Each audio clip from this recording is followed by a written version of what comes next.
Welcome to the Leadership Conversations podcast. I'm your host, Jono White. I'm the founder and principal consultant of Clarity. We are an Australian-based consultancy that works with leaders around the world, and our passion is to invest in people to become everything they're meant to be in order to fill the world with healthy organizations that people love to work for and customers line up to buy from. The goal of this podcast is to invest in you and your leadership. If you're just joining us for the first time, then feel free to check out consultclarity.org. That's our website, consultclarity.org. We have so many free resources on there, the most popular being our 7 Questions on Leadership series. We've had more than 1,500 leaders from around the world in all different sectors give their in-depth answers on leadership, what books they love, what they found most challenging, the most meaningful stories, how they structure their time through the day. That's free, so go and check it out. And we'd love to interview you about your leadership. I believe you have advice from your experience, your context, and your life so far that is important and can help other leaders. It's also a great way to give back. It's free to get involved, and you can do so by going to consultclarity.org/7-questions-interest, or just Google consultclarity.org 7 questions interest and fill out the form that pops up. We have a free resource for you on our website. It's called Leadership Survival Guide. It's a 57-page ebook. It has interviews with 10 world-class leaders, and you can go to consultclarity.org. It's right at the top, and get that today. We also have a daily email that we send out to over 15,000 leaders, and that email contains the highlights, our best content from our podcasts, our blog, my book, the books that we're loving that are out there about leadership. It's also the best way to get access to our masterclasses and workshops before anyone else. And there's also exclusive and limited special options just for subscribers. And you can subscribe by going to consultclarity.org/subscribe. Now, my gift to you is to work incredibly hard to provide the best leadership content I can to invest in you and your leadership. So if you're finding our content helpful, if you find this podcast helpful, then your gift to me could be this. If you do find it helpful, then write a review or rate our content and make sure you subscribe or follow. I can't emphasize enough how helpful that is. It really does help us to get the word out there so we can invest in more leaders to become everything they're meant to be. It also means a lot to me personally when people like you and people in our community share our content on social media. So if you do that, then please do look for me, Jono White, to tag me, and look to tag Clarity on whatever platform you're on. And our team, including me, I'm always looking to see when people have mentioned us so that I can engage with you. And also we look at sharing content. So if you write something about something we've done, there's also a good chance we'll share that with our followers. So if you could do that, that is a massive, massive help as we try to invest in as many leaders as we can around the world. Last of all, you can check out my book about how to deal with difficult people even if you hate conflict. It's called Step Up or Step Out. It's available on Amazon. You can just look up Step Up or Step Out Jono White, or you can go to store.consultclarity.org/book and check it out there. I have coached leader after leader after leader, and in more than 50% of the sessions, this topic comes up. How do I deal with this person? I'm finding it really difficult, and I just want to find a way that doesn't blow up to just to have a difficult conversation, to lead them better. How do I do that? There's a 3-step process that I outline in this book that I believe can help you. Okay, let's get into today's episode of the Leadership Conversations podcast. Enjoy. Welcome to episode 31 of the Leadership Conversations podcast. Today's guest is Vivek Khanna, and Vivek is the president and chief client partner of Nyama, Inc. Vivek has over 30 years of experience in sales and business development as the founder, president, and chief client partner of a focused global payroll and EOR company, leading their sales and corporate development activity. Vivek leads a team of over 65 sales professionals globally to win new logos. Some of Vivek's existing clients and Rolodex include leaders in healthcare, service providers, engineering, and financial services firms. And some of the specialties that Vivek brings is identifying customers for HR outsourcing, creating a plan and process for acquiring these customers, hiring and mentoring a team for acquisition, creating networks for generation of leads, aligning internal teams for servicing prospects, responding to RFPs, structuring financial business case, presenting solutions to clients, negotiating and closing multi-year contracts. Well, it's wonderful to have you on the podcast. I'm really looking forward to our conversation. Thank you for joining me, Vivek. Thank you, John. Thank you for having me on the podcast. My pleasure. Yeah, it's wonderful. I'm really looking forward to our chat. My background before I focused in on leadership was actually initially in sales. And so I think we share, just based on our quick conversation before we started recording, I get the sense that your philosophy and my philosophy are very aligned. So I'm really excited to hear you talk about something that I think is really misunderstood a lot of the time, which is what it truly means to bring value to clients. So we will get into that. But first, why don't you give our listeners a bit of context for Neeyamo, the organization that you founded with along with your business partners. So give us a bit of context into Nyama and your role that you play at the company. Sure. So Nyama was established back in 2009, 12 years ago, with a very clear vision. We realized at that point of time that there was a market opportunity, as there were not enough or the right providers that could help multinationals. So companies that were present in more than 1, 2, 5, 10, 20, 50, 100 countries, manage their HR population and provide HR solutions. Of course, over the last 12 years, we've grown and been true to that vision. So all of our customers today are multinationals, and that's all we focus. Now, over the period of time, we have focused on the core area. We realized that the area which the multinationals were struggling the most was in paying their employees globally. Now, most people have used localized solutions, of course, to pay employees, but large multinationals found that when they were paying employees locally, they didn't have transparency in regard to compliance. They did not have harmonized processes. There was no standardization on the data flows. Reporting was difficult. Employee experience was not similar. So all of the companies that have launched and, of course, rolled out global HRIS systems like SuccessFactors or Workday or Oracle Fusion or Ultimate Kronos, you name them, the large cloud-based HRIS systems, once they have rolled them out globally, they have looked to now extend that into what is now known as a global payroll platform. And Neeyamo today is a market leader, providing a single application, a single platform that can process payroll in 150 countries, with over 100 of those countries natively on its own gross-to-net engines. So it brings a whole different world of employee experience, compliance transparency, as well as consolidated reporting for large multinationals. An extension of that service also is what is known as employer of record, or EOR. And this is essentially for a multinational that is opening into or is looking to go into a new geography. As you know, going into a new geography itself is difficult. And then if you have to hire, let's say, your first employee, you really are not sure whether you should create a new entity just to hire this new employee.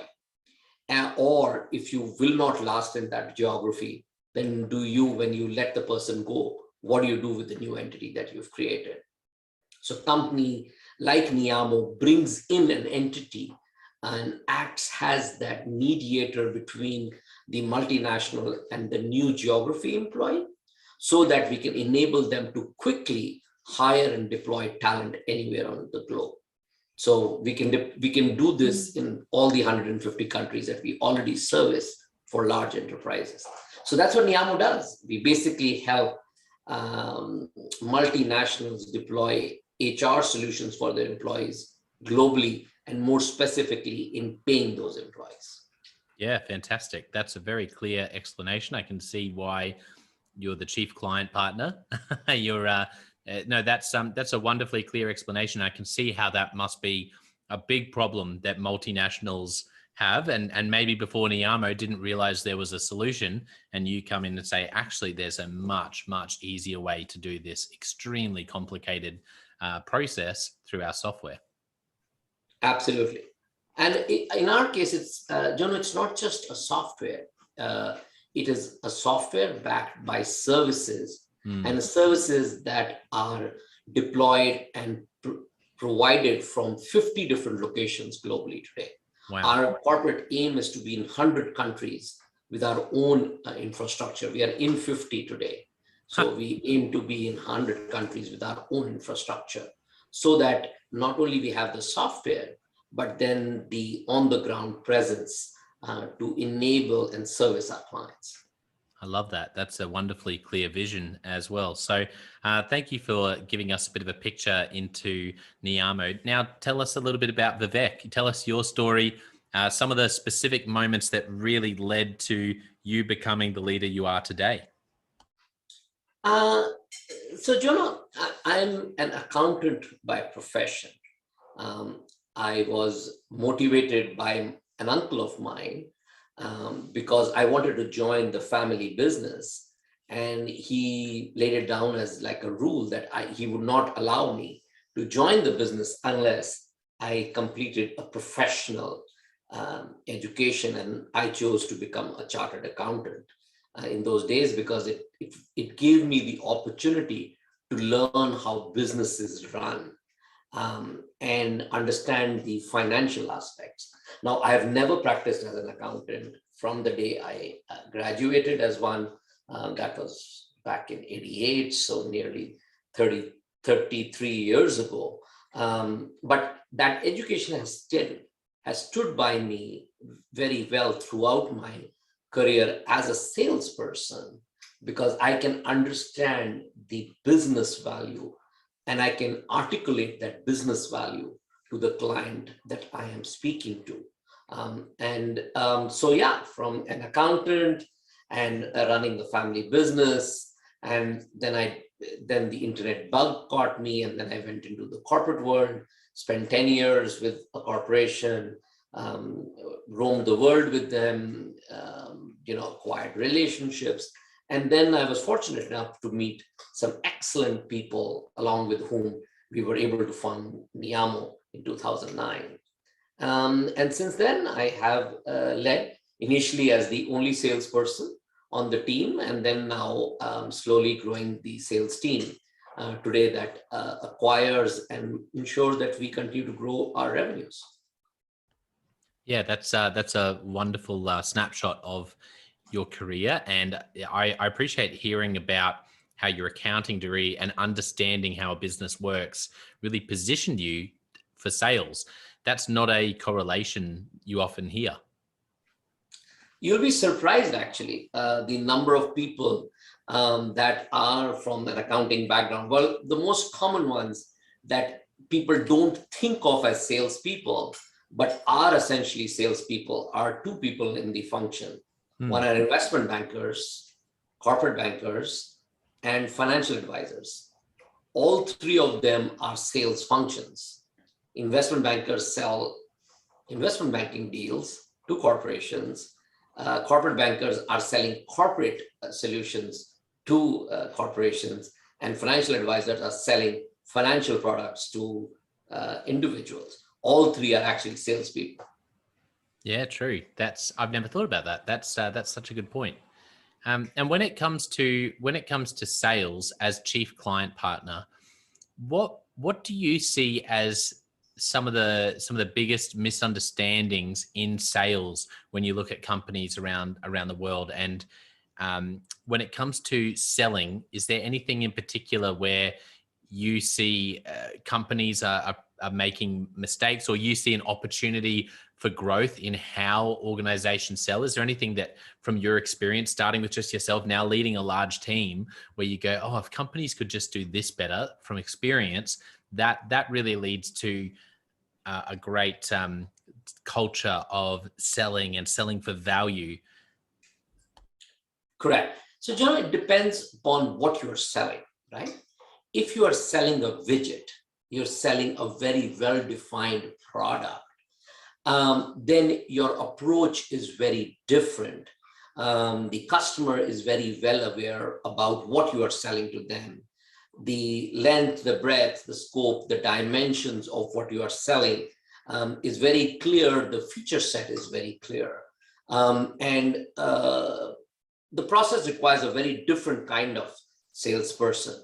When you are in my world, when you are trying to sell a solution, of course, driven by technology, but a solution around a service that the corporation is running internally, and they have to transition that to an external party, especially in situations where it might affect multiple stakeholders, from their internal staff to their technology landscape, to their employees, and all the way to the corporation, to the CFO, on how they get transparency to the compliances and are able to justify the reports, etc. It is a very different kind of sales process. In my world, a normal sales team, it's a team, it's not one person, and they work for anything from 6 to 24 months sometimes between the time we start engaging with the customer and by the time the customer actually contracts. So in our world, we have to step into the customer's shoes to understand what would truly make sense for the customer and be a trusted advisor guiding them through this process. Because you have to also understand, in my world, there is no short-term contract.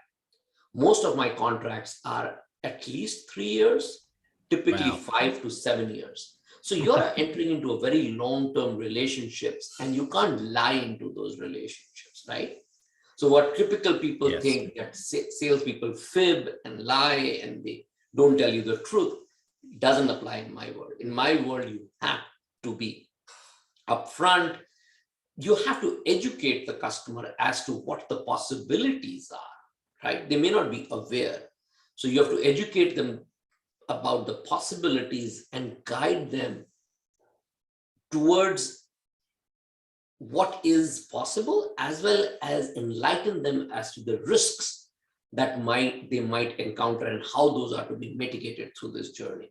So it is that upfront ability to speak like a trusted advisor, which is very, very important.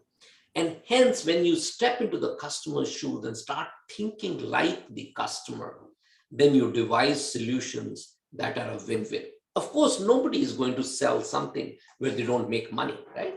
We have a fiduciary responsibility towards our stakeholders, which are not only our shareholders, but also our employees and our vendors and our partners, because we have to earn the revenue and profits for them. So and our clients neither expect to get a cheap deal. Actually, most customers are more than happy to pay a very fair and sometimes even an unfair price to get great service. So I've never really been worried about that aspect. I'm more interested in working with my customer to ensure that I create a solution that they can live with for a very, very long time. That's a wonderful perspective. And I think that's the correct perspective for sales. Like you're saying, is to come in, it does depend on what you're selling, but I think, like you're saying, to come in and knowing that your contracts are so long, of course, it only reinforces the truth in what you're saying, which is to start off as a trusted advisor. I love what you said about putting yourself in the customer's shoes.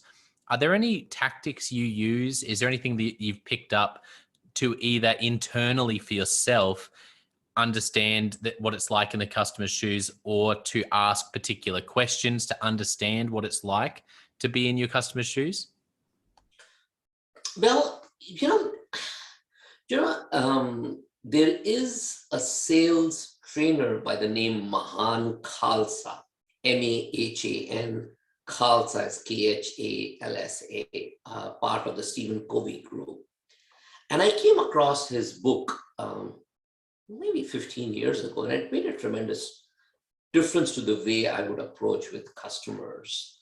And his entire story was around consultative selling and how do you work with a customer to try and help them peel back the onion. Now, I know it's used very often, this word, right? Peeling the onion. It's not easy, right? Customers don't open up unless they trust you. And you have to earn their trust through various ways and means. It comes through knowledge, being able to understand their business, being able to relate to their business vis-a-vis the service that they're looking for, bring forth examples on how it has worked with other customers, etc. So you do multifarious activities to earn the trust of the person, both at a professional and sometimes at a personal level, right? And once you have earned that trust, and it doesn't mean that this is an elongated period, it could happen in half an hour sometimes, and sometimes it might take a few meetings. But once you've earned the trust, then you start questioning each aspect of the process and ask them, why this, why not this? Have you thought about this? Have you looked at this aspect?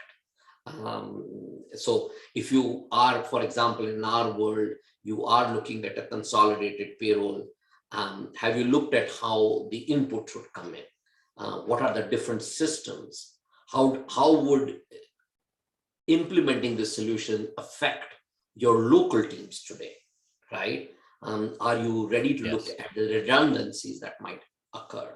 Have you thought through how a regional person would react? Have you looked at how the change management? So as you start asking these various questions, different aspects that would affect that project then start to come out beyond just what I am selling to them. They know I'm going to give them a global payroll solution, but unless they are able to verbalize both their requirements as well as the known and unknown risks, you will not be able to create a solution that will fit their needs better. Yeah, that's and is that book, is it Let's Get Real? Is that the book that, wonderful. So I would strongly encourage you to look at it. I had read that book, and then when I was in the earlier company, I was fortunate enough to suggest him, and our company got him in for a one-day training session, which was pretty good to listen to him rebut what he had spoken in the book. Yeah, fantastic. That's a great one I'll definitely be adding that to my list. Let's Get Real. That looks like a great book. Are there any other books around selling, but also around business or leadership that you find, Vivek, you tend to gift to other people? So it's a book that, you would buy a few copies and you'd give them to your team or to a young leader. Are there any books that you tend to gift more than others? Two books. One is How to Win Friends and Influence People. Oh, yeah. But surprisingly, there is an updated version. If you have not read the updated one, I, of course, have read that book multiple times in my life, of course, starting with the original one. And now there's an updated version which also looks at those principles and applies them to the modern world, including social media, which I thought was very, very interesting, how they applied those principles in the world of social media. And then, of course, the Bhagavad Gita, which is a it's not really a religious book, it's a book about life. Yeah, wonderful. There are a couple of fantastic recommendations. Thank you for mentioning those. I'm going to zoom in on the trusted advisor sales process, because I know there will be some leaders listening who don't have a sales background, who know maybe it's new or maybe it's been there for a while, but part of their position description is to really, maybe it's to find some new significant accounts or to further develop existing ones. If you were sitting down with, in particular, a young leader who said, Vivek, help me I really need to hone and grow in this part of my role in terms of working with clients, what would be one or two key tips you'd give them when it comes to doing sales and client relationships really well? So in my mind, there are two parts. The first part is understanding what your customer wants to buy. In my mind, that's the most difficult part of the sales cycle. Most of us know what we want to sell because it's internal to us. We've created something, either a software product or a service or a physical product, anything that we think, might sell. But the question is the customer wanting to buy that?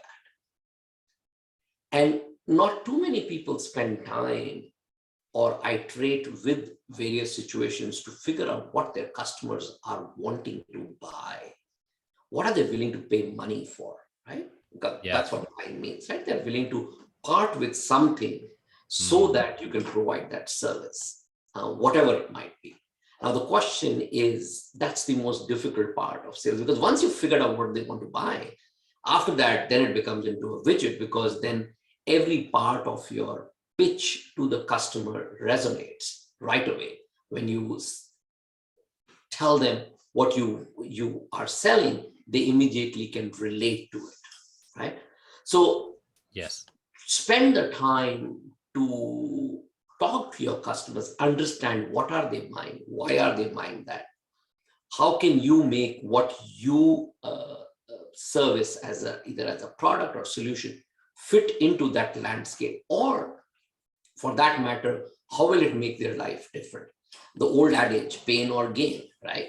It is always true, but the most important part is figuring out what the customer wants to buy and is willing to pay for.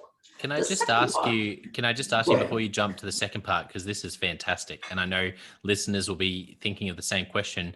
Are you able to give an example of maybe from your business of what it is that you might be initially thinking, well, this is what we're selling, but you've learned that this is really what customers are buying, and how an example of that? Is there something that comes to mind to make it a bit more tangible for people? Absolutely. So I'll give you an example. One of our service lines outside payroll is, and it's a different line of business that we built over the last, is running background checks, right? Yes. But basically, this is a process when a company hires a new employee, and before they formalize the relationship, they ask the employee to sign a consent form, and then they run a check on everything that the employee proposed to them in part of the resume, saying, okay, this is the person who I am. I am telling you that I do or don't have a criminal record. Somebody can sometimes say if they had a connection with the law, and which is fine, as long as they've been truthful. And then comes to, I went to school here, or I've worked with these employers before, and this is my experience, etc. So companies typically outsource this work. Originally, the conception in the world was that most people thought that this was an investigative process, right? And it is still misconceived as an investigative process from an employee's perspective. Oh, so they're going to check into my background. It has a very investigative theme to it. We realized very quickly after we had launched the service that the employers were not looking at an investigation, but they were actually looking at a process by which they could ensure few things. They were looking to ensure that the person was a person of integrity, which means he had presented everything correctly, and that the information enabled them to take a decision whether or not that person would be a threat at their workplace. So nothing beyond that. It was very, very simple, and they were looking at speed.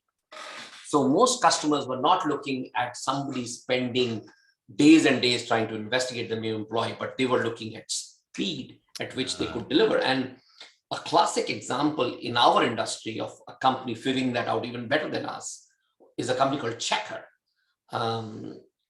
You'll be surprised that in the US, most background check providers take at least a day to run a criminal record because everything is electronic, but sometimes it takes up to 1 to 3 days for them to run a full check. Even in Australia, it takes that much time. But the gig economy companies didn't have that much time.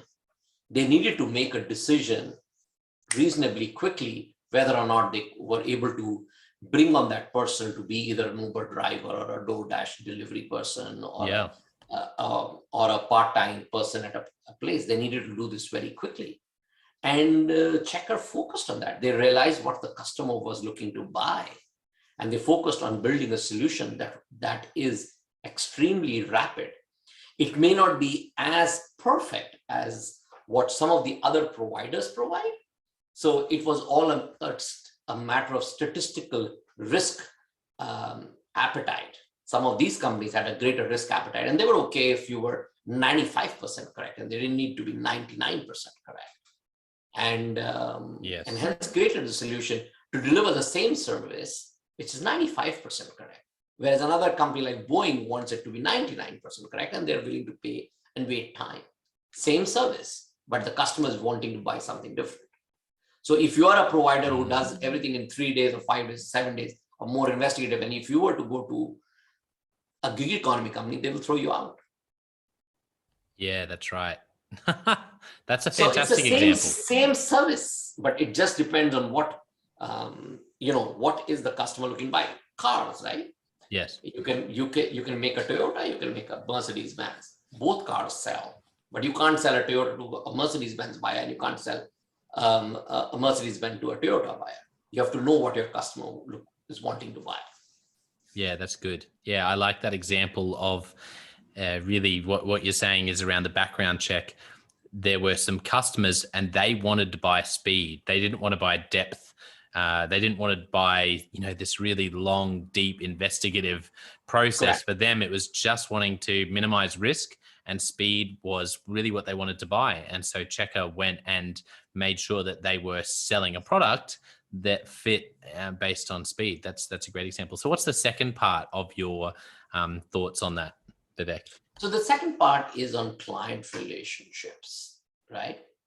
And client relationships, in my mind, or at least in my experience, is built on being true. You cannot be fake and build client relationships. Most people who are in account management are typically very, very true and honest people. It doesn't mean that you have to go overboard and talk about things that don't need to be talked about, but you normally never lie to your customer. Yeah. Because then once the customer knows that you are lying and loses trust, you will never be able to build a relationship.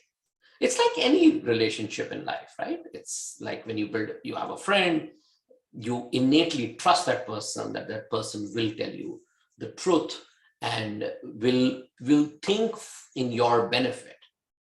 So as an account management person or a salesperson, you have to say, this person is a friend of mine and I have to look after their interests. Again, I'll give you a simple example of this scenario.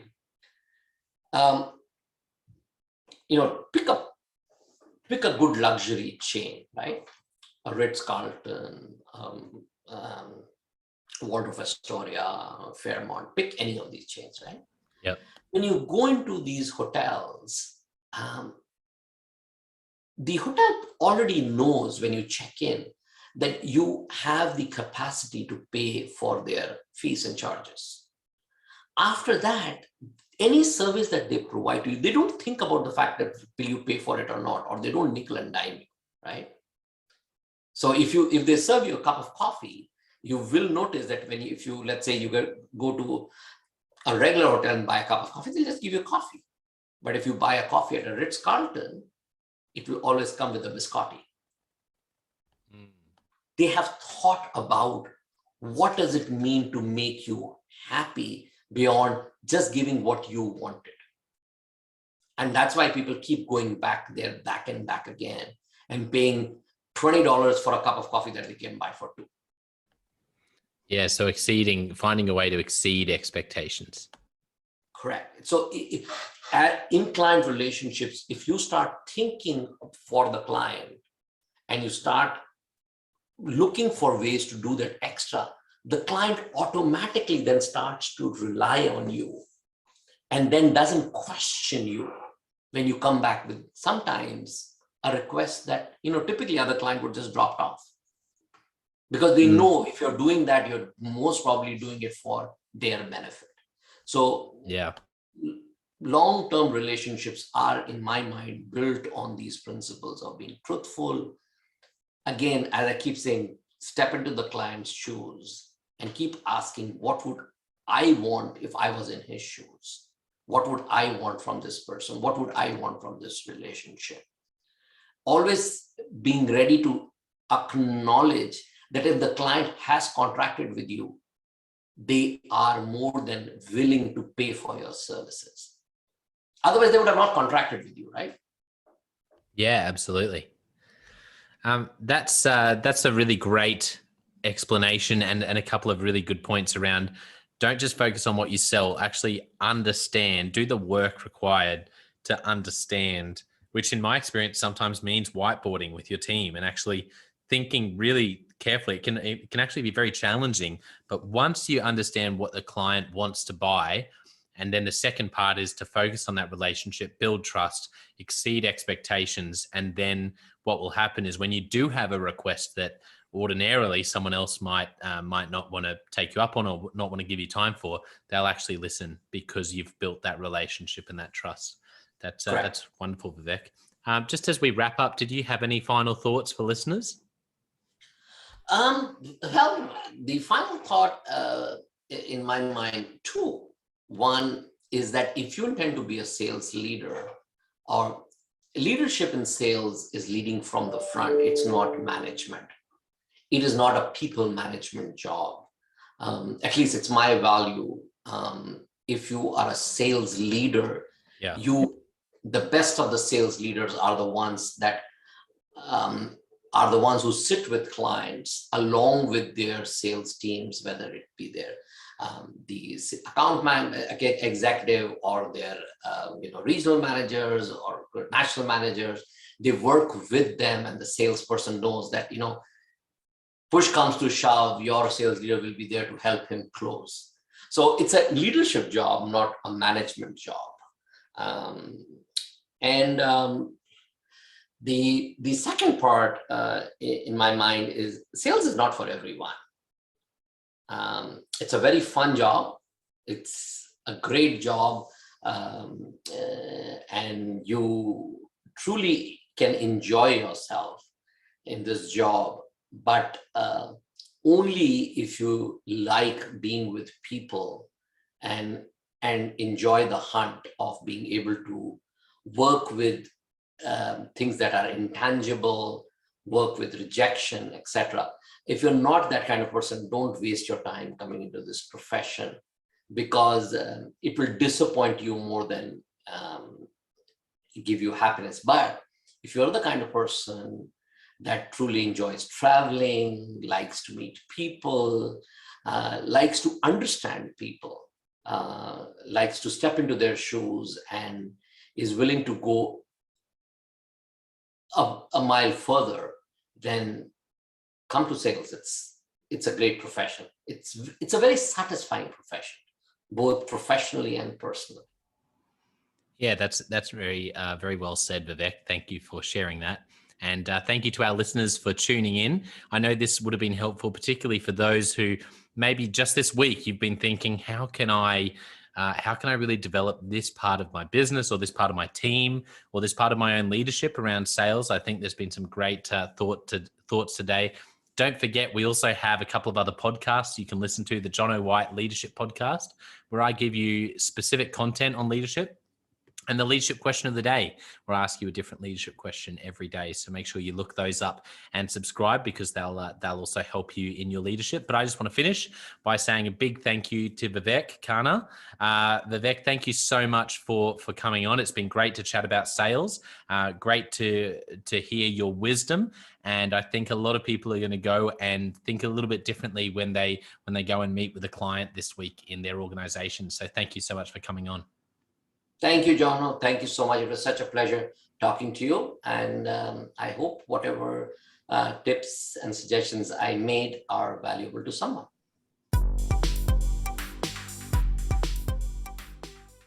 Well, I hope you enjoyed that episode of the Leadership Conversations podcast as much as I did. If you're joining us for the first time, don't forget to check out consultclarity.org. That's our website, consultclarity.org. We have so many free resources on there, including our 7 Questions on Leadership series. We've had more than 1,500 leaders from all over the world in all different roles, in different industries, answer these 7 questions on leadership, and leaders give these in-depth answers around how they spend their time, a book that's been significant for them. It's just a gold mine. It's completely free to access, so go to consultclarity.org and look for that. We'd also love to interview you about your leadership. I believe your experience, your life, your context means that you have advice on leadership that other leaders can learn from. Yes, you, if you're going, not me, well, no, I really believe you would have something to add. So if you're looking for a way to give back, it's completely free to get involved. And we would love to interview you through the 7 Questions on Leadership. You just go to consultclarity.org/7-questions-interest, or Google consultclarity.org 7 questions interest and fill out the form and get involved. We have a free resource on our website called the Leadership Survival Guide. It's a 57-page ebook, 10 world-class leaders giving their thoughts on leadership, and that's completely free. It's available on our homepage, consultclarity.org, right at the top, so make sure you go and get that and download it today. And we have a free daily email that you can subscribe to. We send this out to over 15,000 leaders from around the world. And it contains the highlights of content from our podcasts, our blogs, our books we're reading. It's got the best content, and it gives you exclusive, limited, early access to our masterclasses, workshops, new products, special offers. It's all for our subscribers. You can go to consultclarity.org/subscribe and join 15,000 other leaders. And you know, my gift to you is to work really hard, particularly through the Leadership Conversations podcast. I have been blown away by the quality of the leaders, and I'm learning as much as anyone in doing these interviews. So I'm having a great time. And my gift to you is to keep lining up the best leaders I can to invest in your leadership. Your gift to me, if you're finding this helpful, there is something that you could do that would help us out massively. And that is to write a review and to leave a rating for our podcast or wherever you're watching or listening to this. I can't tell you how much that helps us out. Also, subscribe or follow. It really does make a difference in helping us to help more leaders become everything they're meant to be. Another thing that means a lot to me personally is when I see our community share our content. So if you do share this or any other piece of content on social media, then thank you, and please do that. And look for me, John O'White, or Clarity, and tag us in your post. Our team is always looking for posts to engage with from our community, and there's also a chance that we'll share your content to go beyond and share it with our followers. Last of all, you can check out my book. It's called Step Up or Step Out: How to Deal with Difficult People Even If You Hate Conflict. I wrote this book because 50% of the coaching sessions I have with leaders, this topic comes up again and again and again. And it's this idea of, how do I have this difficult conversation? How do I lead this person better when I'm finding them difficult? Or in some cases, you look and you say, I think I might be leading a difficult person. They're just quite difficult to lead, or I'm finding them quite difficult to lead. So there's a 3-step process that I unpack in Step Up or Step Out. And the amazing thing, and I've literally done this myself, and I've heard it anecdotally from other leaders as I've coached them, is that if you follow this process, you will see that person step up and change their behavior or make a decision, which is to step out some of the time. 95% of the time, people will step up or step out in just 4 weeks. And I stand by that. It's you have to read the book to understand, but I really do believe in it, and I've experienced it firsthand. It works. So you can go to Amazon, look up Step Up or Step Out John O. White, or store.consultclarity.org/book. Well, thank you so much for listening. We're going to be back with a new episode next time of the Leadership Conversations podcast. And I hope today has helped you to take another step towards becoming the leader you're meant to be.